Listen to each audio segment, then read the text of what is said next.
La loi très attendue sur les investissements étrangers est devenue réalité. Elle interdit les transferts technologiques forcés, promet un traitement égal aux investisseurs étrangers et protège les droits de propriété intellectuelle. Toutes les questions clés du différend commercial sino-américain. Il faut que ce soit la protection des droits de propriété intellectuelle. C'est d'abord et avant tout le va-et-vient entre la Chine et non seulement les États-Unis, mais aussi l'Union européenne et de nombreux autres pays. Il faut donc s'y attaquer, et ça a été le cas. Certains disent que la Chine a précipité l'adoption de la loi sous la pression des négociations commerciales qui ont cours avec les États-Unis.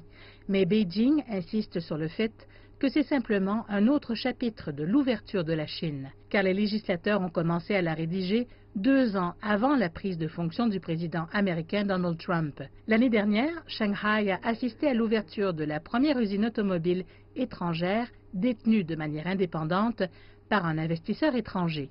Ce sera la première usine Tesla en dehors des États-Unis et sera notre usine la plus avancée au monde. Auparavant, la Chine exigeait que les usines automobiles étrangères entrent au pays en mettant en place une co-entreprise avec une marque de voiture nationale, ce qui avait entraîné des soupçons de transfert forcé de technologie.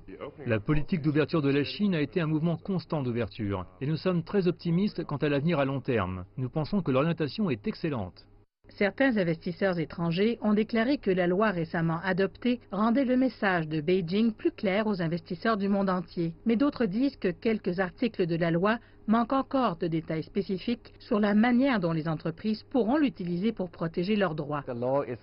La loi est rédigée de manière à donner beaucoup de promesses et d'espoir. Et de nombreuses entreprises espèrent que la mise en œuvre se déroulera comme elles le voient actuellement. Titus Bongart vit et travaille à Shanghai depuis plus de 20 ans. Il a été témoin de la montée en flèche des gratte-ciels de la ville alors qu'il n'y avait littéralement rien dans les années 90. Les choses évoluant si rapidement, il a déclaré que le gouvernement chinois ne devrait pas être tenu pour responsable lorsque les investisseurs étrangers se plaignent de passer un moment difficile en Chine. La belle époque est terminée pour de nombreuses industries. Dans le passé, les investisseurs étrangers sont venus en Chine et ont trouvé certaines industries où ils étaient sans concurrence. Ils offraient les produits qui n'étaient pas fabriqués en Chine.